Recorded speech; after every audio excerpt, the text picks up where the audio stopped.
Les voy a hablar sobre acidez frecuente, qué hacer cuando los inhibidores de la bomba de protones no funcionan. ¿Y por qué vamos a hablar de esto?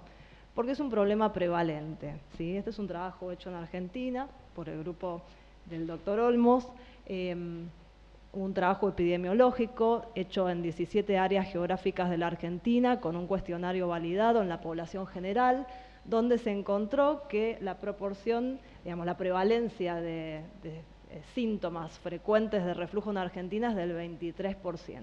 Y si sumamos los síntomas frecuentes con los infrecuentes, da un 60%. Y si vemos, nos detenemos a ver la prevalencia de pirosis, o sea, ese síntoma es prácticamente la misma, de un 19%, con síntomas infrecuentes que suman en total un 60%. Y bueno, esto abajo a su izquierda vemos el cuadro donde está la estratificación por edades y por sexos, no hay diferencia entre hombres y mujeres prácticamente, y es una entidad que se da más entre los 40 y los 50 años de edad.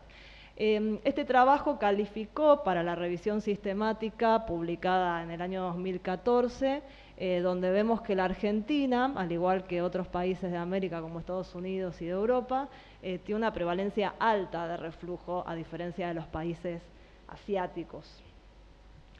Y la pirosis, vamos a hablar hoy de pirosis, es un motivo de consulta frecuente en la atención primaria, muy frecuente en la gastroenterología general, y nosotros que hacemos atención terciaria, estos son los datos de nuestra corte de pacientes de más de 3.000 pacientes, la pirosis está en el tercer lugar de motivos de consultas más frecuentes. Entonces, ¿qué hago con un paciente con pirosis? Y esta pregunta es muy simple, yo creo que todos acá la podemos responder, y la respuesta, aparte de corregir los factores relacionados con el estilo de vida, es la administración de inhibidores de la bomba de protones, y esto creo que es lo que hacemos todos habitualmente. En algún grupo de pacientes vamos a pedir una endoscopía de inicio, en algunos casos vamos a encontrar lo que vemos en la figura de la derecha, que es una esofagitis erosiva, pero muy probablemente encontremos un paciente que no tiene ninguna manifestación endoscópica, esto se llama enfermedad por reflujo no erosiva, y estos son los datos con respecto a los hallazgos endoscópicos, donde vemos que la mayor proporción de pacientes, más de la mitad, un 60%, endoscópicamente tiene una enfermedad no erosiva. Y si consideramos la respuesta IVP, bueno, si el paciente responde bien, perfecto, estamos muy bien. En el caso de que tenga una enfermedad erosiva o un esófago de Barrett, tendrá que seguir con los inhibidores de la bomba de por vida. Si tiene una enfermedad no erosiva, haremos un tratamiento durante 8 semanas y después haremos el step down y estamos bien. Pero cuando el paciente no responde IVP, ahí tenemos un problema y tenemos que saber qué es lo que vamos a hacer. Y esto no es una situación infrecuente, pero en algunas situaciones más de la mitad de los pacientes no responde adecuadamente a la administración de este tipo de drogas, que lo que hacen es inhibir la secreción de ácido del estómago. Entonces, ante esta situación, que el paciente no responda, ¿qué es lo que yo voy a hacer? Y tengo todavía una serie de recursos que se pueden implementar en la atención primaria, en la atención secundaria, que es, bueno, reinterrogar los síntomas para ver si realmente el paciente tiene pirosis, ver si hay síntomas asociados. Estas son entidades que se suelen asociar a otros trastornos funcionales del tubo digestivo, como la dispepsia funcional o el síndrome de intestino irritable. Tenemos que evaluar la adherencia al tratamiento, o sea, si el paciente lo estuvo tomando o no. La forma de toma del IVP, esto es un punto importante, porque los IVP tienen que administrarse 30 minutos antes de la comida, esto lo administramos 30 minutos antes del desayuno, en general, y en el caso de que el paciente no lo haya tomado de esa forma, podemos implementar esta medida. Bueno, el tema de los alimentos, no hay evidencia que demuestre un rol fundamental en la dieta, pero sí la eliminación de los alimentos que desencadenan los síntomas, esto lo podemos volver a indagar. El tema del peso es importante, un paciente con sobrepeso lo tenemos que hacer bajar de peso. Y después hay dos estrategias que podemos implementar, que no hay diferencia entre una u otra, que una es rotar de IVP, porque hay variabilidad interindividual en cuanto a lo que es el efecto de los diferentes inhibidores de la bomba de protones, o aumentar la dosis, duplicar la dosis del inhibidor de la bomba de protones. Pero si hacemos todo esto y el paciente sigue sin responder, entonces ahí es momento seguramente de pensar en una derivación para evaluar al paciente. Y en primera instancia, una entidad importante a descartar en esta situación, un paciente, esto se llama pirosis refractaria, es descartar esta entidad que es la esofagitis eosinofílica. La esofagitis eosinofílica es una entidad relativamente frecuente que la tenemos que pensar sobre todo y tenemos que ir a buscarla, porque en la endoscopía podemos encontrar algunos hallazgos característicos, que esto es bastante orientativo, pero hay una proporción de pacientes de alrededor del 10% que tienen endoscopía normal. Y en esa situación tenemos que tomar biopsias escalonadas del esófago, el diagnóstico es histopatológico, así que esto lo tenemos que buscar, porque si el paciente tiene una esofagitis eosinofílica, tiene que recibir tratamiento para resolver esta situación. Pero cuando la endoscopía es normal y las biopsias descartan esofagitis eosinofílica, entonces ahí tenemos que evaluar otras situaciones. Y este es un trabajo muy interesante de Ronnie Fass, que estudió, o sea, es un estudio descriptivo en pacientes con enfermedad por reflujo no erosivo, o sea, pacientes con endoscopía normal. Y si ustedes ven, la mitad de los pacientes, esto ahora les voy a contar cómo se estudian, pero la mitad de los pacientes tenían un monitoreo de reflujo anormal y la otra mitad normal. O sea, tener un paciente con enfermedad no erosiva es tirar una moneda, ¿sí? Yo no sé si el paciente tiene reflujo o tiene un trastorno funcional del esófago. Y esto es muy importante porque los pacientes que no tienen reflujo probablemente respondan pobremente a los inhibidores de la bomba de protones y las estrategias de tratamiento son otras. Y esto se da porque, en realidad, acá tenemos todo el espectro fenotípico de la enfermedad por reflujo que va desde la esofagitis erosiva en el espectro, digamos, más asociado a ácido, y por último la pirosis funcional, donde el mecanismo fisiopatogénico tiene que ver más con la hipersensibilidad esofágica, pasando en el medio por la enfermedad por reflujo no erosiva y la hipersensibilidad al reflujo, donde vamos a tener algún componente relacionado al ácido y un componente relacionado a la hipersensorialidad. Y esta es una revisión sistemática muy interesante, donde en un gráfico expusieron la respuesta a inhibidores de la bomba dividida en efecto placebo y la ganancia terapéutica en los diferentes fenotipos de la enfermedad por reflujo.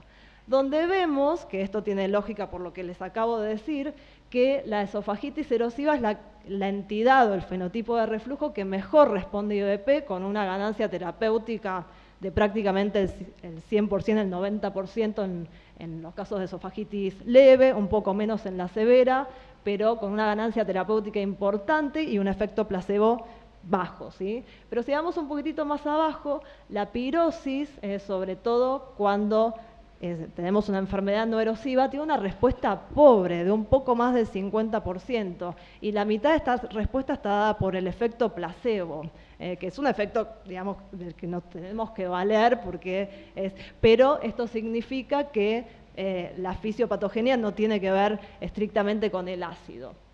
Y bueno, las otras entidades de las que no vamos a hablar también tienen una variabilidad en cuanto a la respuesta a inhibidores de la bomba de protones.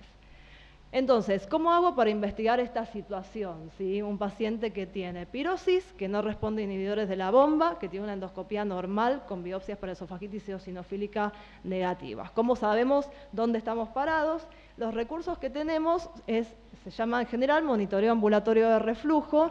El gol estándar es la impedanciometría con pHimetría, que es un estudio que mide dos cosas: pH, o sea, la caída de pH en el esófago, y mide episodios de reflujo, ¿sí? O sea, vemos la caída de la impedancia cada vez que tenemos un episodio de reflujo. Y por otro lado tenemos estudios, perdón, no les dije que la impedanciometría es un estudio que se hace colocando una sonda durante 24 horas. Hay pacientes que no toleran esta situación o pacientes en las que no nos alcanzan las 24 horas, entonces tenemos otra alternativa que es la cápsula de pHimetría inalámbrica, que esto es un método, es una cápsula que se coloca por endoscopía con el paciente sedado, pega en el esófago y esta cápsula registra el pH durante 96 horas máximo. Y estos estudios sirven para medir fundamentalmente la exposición ácida, que es el parámetro más importante para definir si el paciente tiene reflujo o no tiene reflujo. Según el último consenso de Porto, se define como anormal si el paciente tiene más del 6% del tiempo total con un pH menor a 4, ¿sí? O sea, si el pH es ácido durante más del 6% del tiempo total del estudio, eso es anormal y define a los pacientes con reflujo. En cambio, si tenemos menos del 4%, excluye reflujo y eso es normal. Y hay una zona gris, entre el 4 y el 6%, donde tenemos que utilizar otros criterios para saber si el paciente tiene o no tiene reflujo. Por otro lado, si hacemos impedanciometría, podemos medir el número de episodios de reflujo, que es un criterio complementario para el diagnóstico. Si tenemos menos de 80 episodios de reflujo, está dentro de la normalidad. Y por último, estos métodos investigan lo que se llama asociación sintomática, que es la relación entre los síntomas y los episodios de reflujo. Acá podemos saber, a través de estos índices, que uno se llama índice sintomático y el otro asociación probabilística de reflujo, si lo que siente el paciente estuvo en relación o no a los episodios de reflujo. Y usando estas herramientas tenemos entonces tres situaciones, ¿sí?